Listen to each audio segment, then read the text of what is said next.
Hi students, welcome to Net Study. I hope you all are doing well. My dear students, अगर आप इस channel पे नए हैं तो चैनल को सब्सक्राइब करें और साथ ही बेल आइकन को क्लिक करना ना भूलें ताकि आने वाली सभी वीडियो का नोटिफिकेशन आपको सबसे पहले मिले। स्टूडेंट्स, आज हम इसमें डिस्कस करेंगे पार्ट 32 है। इससे पहले हमने 31 पार्ट को डिस्कस कर लिया है। अब अगर आपने उस सभी वीडियोस को नहीं देखा है तो आप उसको ज़रूर देखें क्योंकि ये एग्जाम पॉइंट ऑफ व्यू से काफ़ी ज़्यादा इंपॉर्टेंट है। स्टूडेंट्स, ये सारे क्वेश्चन जो है प्रीवियस ईयर से लिए गए हैं और हम ये डेली क्वेश्चन जो है टेलीग्राम चैनल पे प्रोवाइड कराते हैं और वहीं से ये क्वेश्चन उठा के हम जो है वीडियो के फॉर्म में आपके साथ डिस्कस करते हैं। स्टूडेंट्स, आप इसको वीडियो को एंड तक देखें, आपको काफी ज्यादा फायदा होने वाला है इस वीडियो से। स्टूडेंट्स, आइए देखते हैं।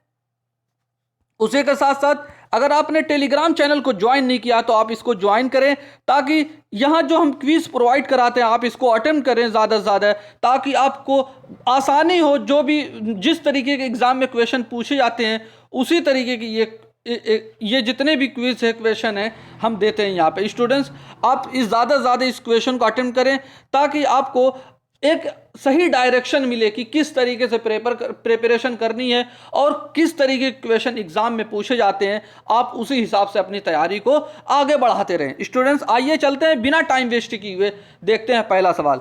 स्टूडेंट्स, हमारा ये पहला सवाल जो है टीचिंग से रिलेटेड क्वेश्चन है। कहा गया कि जो स्टूडेंट्स होते हैं who keep on asking questions in the classroom should be, यानी वो स्टूडेंट्स, वो छात्र, वो तालिब इल्म जो क्लास में क्वेश्चन पूछते रहते हैं, जो छात्र, उनको क्या मतलब टीचर को क्या चाहिए कि वो क्या करे। एक टीचर जो ऐसे स्टूडेंट्स होते हैं जो क्लास में क्वेश्चन वगैरह पूछते रहते हैं। स्टूडेंट, अगर ऑप्शन ए को देखें कि क्या टीचर क्या करेगा, इनकरेज करेगा to find the answer independently. क्या बच्चे से कहेगा, स्टूडेंट से कहेगा कि आप जो है अपने आंसर को इंडिपेंडेंटली यानी अपने एंड पे इसको फाइंड करने की कोशिश करें आंसर को, या फिर कहेगा कि एडवाइस देगा कि to meet the teacher after the class, कि एक जो स्टूडेंट से क्या कहेगा कि टीचर से मिलना किसके बाद, आफ्टर द क्लास, यानी क्लास के बाद जो है टीचर से मिलने की बात यहां की जा रही है, ये एडवाइस देगा। या फिर इनकरेज करेगा टू कंटिन्यू द क्वेश्चनिंग, कि वो बढ़ावा देगा कि जो स्टूडेंट्स क्लास में क्वेश्चन वगैरह पूछते रहते हैं, या इसको बढ़ावा देगा। फ्रेंड, इसका जो करेक्ट आंसर है वो ऑप्शन सी है कि जो बच्चे जो क्लास में क्वेश्चन वगैरह पूछते रहते हैं उनको और ज़्यादा इनकरेज किया जाए ताकि उनके जो भी डाउट्स हैं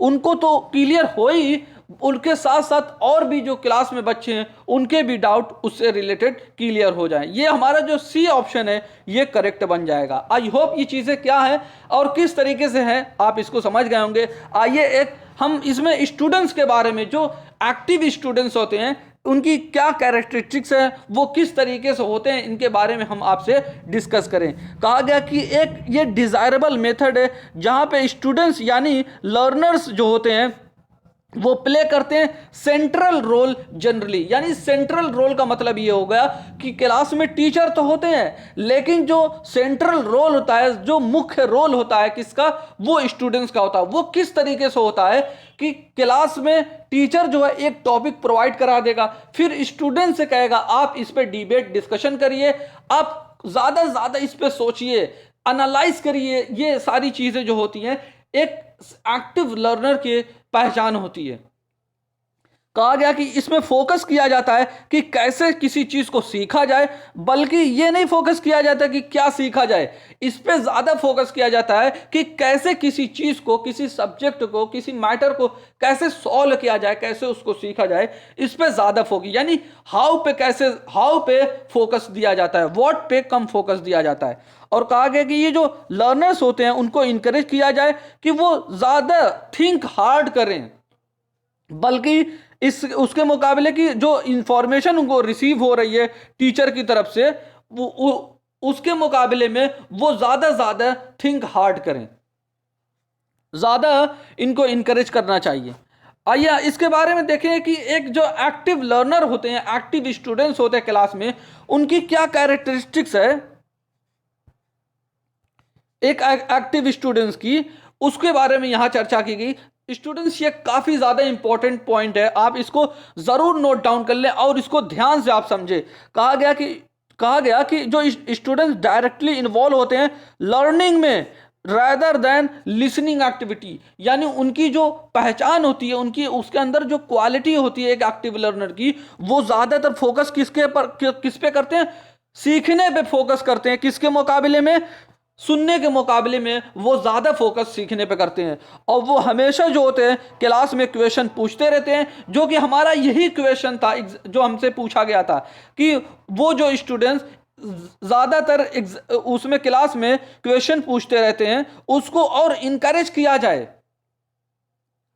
और कहा गया कि ये जो एक्टिव स्टूडेंट्स होते हैं, एक्टिव लर्नर होते हैं, वो क्या करते हैं कि कम फोकस करते हैं किस पे, जो लेक्चर डिलीवर उनको किया जाता है या जो नोट्स दिए जाते हैं उनके ऊपर कम फोकस करते हैं। वो ज़्यादातर सेल्फ लर्निंग की बात करते हैं। और जो एक्टिव पार्टिसिपेशन होता है स्टूडेंट्स का, वो एम्फेसाइज करता है एक्सटेंड करने का, अपनी नॉलेज को बढ़ाने का, आइडियाज़ और स्किल को बढ़ाने का ज़्यादा इंकरेज इनको किया जाता है। और इंकरेज होते हैं ये स्टूडेंट्स को इन्वॉल्व किया जाता है हायर ऑर्डर थिंकिंग में, एनालाइजिंग में, सिंथेसिस में और इवैल्यूएशन में। यानी किसी मैटर को लेके, किसी टॉपिक को लेके वो उनकी जो हायर ऑर्डर होती है वो थिंकिंग, एनालाइजिंग, सिंथेसिस और इवैल्यूएशन पे होती है। और स्टूडेंट्स जो होते हैं वो इंगेज होते हैं ज़्यादातर किस एक्टिविटीज़ में, रीडिंग में, राइटिंग में और डिस्कशन में, जो कि हम पहले भी आपको ये सारी चीज़ें बता चुके हैं। फ्रेंड्स, ये सारी चीज़ें आपको क्लियर हुई होंगी। आइए हम देखते हैं अगला सवाल क्या है। कहा गया स्टूडेंट्स, ये हायर एजुकेशन से रिलेटेड क्वेश्चन है कि इसमें कौन सा एक्ट है, यानी जो ऑप्शन हमें दिए गए हैं, कौन सा एक्ट या कमीशन है जो 1904 में आया था, 1904 में कौन सा इसमें एक्ट या कमीशन आया था। स्टूडेंट्स, इसका जो करेक्ट आंसर है वो ऑप्शन ए है। इंडियन यूनिवर्सिटीज एक्ट जो है वो 1904 में आया था। आइए इंडियन जो यूनिवर्सिटीज एक्ट है इसके बारे में क्या है कि कहा गया कि ये जो यूनिवर्सिटी एक्ट है 1904 में लाया गया था। और इसमें क्या कहा गया कि ज़्यादा अटेंशन किस पे दिया गया कि जब ये एक्ट लाया गया तो ज़्यादा अटेंशन स्टडी पे किया गया और जो उसमें होने वाली रिसर्च है उस पे किया गया। और नंबर्स ऑफ फेलोज जो थे, यानी जो उसमें कर्मचारी थे यूनिवर्सिटी के, और क्या किया गया, उनके पीरियड को जो ऑफिस में थे उनको कम कर दिए, यानी मेंबर को भी कम किया गया और जो उसके पीरियड थे उनमें टाइम था, उनका जो समय था उनको भी घटा दिया गया। और इसमें जो 5 लाख रुपया जो है सैंक्शन कर दिया गया, यानी 5 लाख रुपया हर साल मंजूरी दे दी गई और ये 5 सालों के लिए कर दिया गया था। आई होप फ्रेंड्स ये सारी चीजें आपको क्लियर हुई होंगी। आइए हम देखते हैं अगला सवाल क्या है। स्टूडेंट्स, इसमें कहा गया, ये आईसीटी से रिलेटेड क्वेश्चन है, आईसीटी से रिलेटेड क्वेश्चन है। ये कहा गया कि कंप्यूटर लैंग्वेज जो होती है जो इंटरनेट पे यूज की जाती है वो कौन सी होती है। इंटरनेट पे यूज होने वाली, प्रयोग होने वाली जो लैंग्वेज होती है, जो भाषा होती है कंप्यूटर की, वो कौन सी होती है। पास्कल होती है, जावा होती है, या फिर बेसिक होती है, या फिर लोगो होती है। स्टूडेंट्स, इसका जो करेक्ट आंसर है वो ऑप्शन बी है। जो इंटरनेट पे जो लैंग्वेज, जो भाषा कंप्यूटर की यूज की जाती है वो जावा होती है। आई होप फ्रेंड ये चीजें आपको क्लियर हुई होंगी। फ्रेंड, हमने जावा के बारे में इसमें डिटेल में आपको बता दिया है, बहुत ज्यादा इंपॉर्टेंट नहीं है, लेकिन आप मोटी मोटा ये समझिए कि जो जावा होती है वो इंटरनेट की भाषा होती है, इंटरनेट पर यूज की जाती है। आइए फ्रेंड देखते हैं हम अगला सवाल क्या है। फ्रेंड्स, ये नंबर सिस्टम से रिलेटेड क्वेश्चन है, नंबर सीरीज से रिलेटेड क्वेश्चन है। कहा गया कि ये जो 3 आया है इस सीरीज में, ये जो सीरीज ये दी गई है, ये कहा गया कि नेक्स्ट नंबर क्या होगा, हमसे ये पूछा गया है। तो 3 के बाद 11 कैसे आया हम ये पता करेंगे। 11 के बाद 23 कैसे आया, 23 के बाद 39 और 39 के बाद 59 किस तरीके से आया है। अगर हमें ये पता चल जाए तो हम ये पता कर लेंगे कि 59 के बाद कौन सा नंबर आएगा। सबसे पहले स्टूडेंट्स हम फोकस करेंगे कि 3 जो है, 3 के बाद 11 कैसे आया।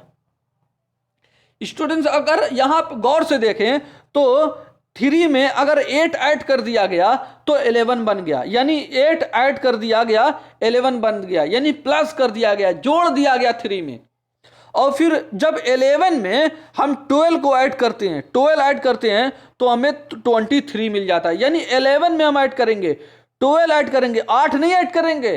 अब 11 में हम 12 ऐड करेंगे, यानी 4 हम बढ़ा के, हर नंबर में 4 बढ़ा के, यानी अब 12 में हम 4 बढ़ाएंगे, यानी 16 ऐड करेंगे, किसमें 39 में 16 ऐड करेंगे। तो 16 में जब 39 ऐड करेंगे तो हमें 16 में 23 में जब हम 16 ऐड करेंगे तो हमें 39 मिलेगा। अब 16 था तो अब 4 इसमें बढ़ा देंगे तो कितना हो जाएगा, 20 हो जाएगा स्टूडेंट्स। ये जब हम 39 में 20 को ऐड करेंगे तो हमें 59 मिलेगा। और 50 जब 20 ऐड किया था, अब 20 को हम प्लस 4 करेंगे तो हमें क्या मिलेगा, 24 मिलेगा। अब 24 को जब हम 59 में हम ऐड करेंगे तो हमें 83 मिल जाएगा। तो हमारा जो करेक्ट आंसर है वो ऑप्शन सी हो जाएगा। आई होप ये चीजें आपको स्टूडेंट्स क्लियर हुई होंगी। आइए स्टूडेंट्स, हमने इसमें डिटेल में आपको बताया है, इसमें इस तरीके से दिया है, पहले 8 ऐड किया गया, फिर 12 ऐड कर दिया गया, यानी इसमें 8 ऐड किया गया, फिर इसमें 12 को ऐड कर दिया गया तो ये आ गया, फिर इसमें 16 को ऐड कर दिया गया 39 आ गया, फिर इसमें 59 में, यानी 39 में 20 को ऐड कर दिया गया तो 39 आ गया, फिर 59 में 24 को ऐड कर दिया गया तो 83 हमारा बन गया। अब इसमें हमारा जो डिफरेंस है स्टूडेंट्स, इन नंबर में 4 का डिफरेंस आ रहा है, यानी हर नंबर में 4 को ऐड करते जाते हैं, फिर उसके बाद उसको ऊपर में ऐड करते जाते हैं, तो हमारा जो आंसर निकल के आता है 83 निकल के आ जाता है। आई होप ये चीजें आपको क्लियर हुई होंगी। आइए फ्रेंड्स, हम देखते हैं अगला सवाल।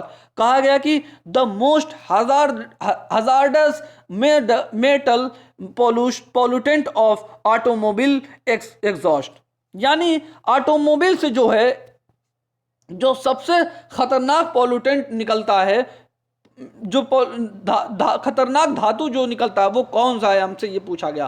फ्रेंड, इसका जो करेक्ट आंसर है वो ऑप्शन सी है। लेड जो होता है ऑटोमोबाइल से ये निकलता है।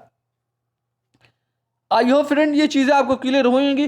फ्रेंड्स, इस वीडियो का हम एंड यहीं पे करते हैं। हम मिलेंगे आपके साथ एक नई वीडियो में और नए क्वेश्चन के साथ। तब तक आप खुश रहिए और अपना ख्याल रखिए। Thank you for watching video. God bless you all.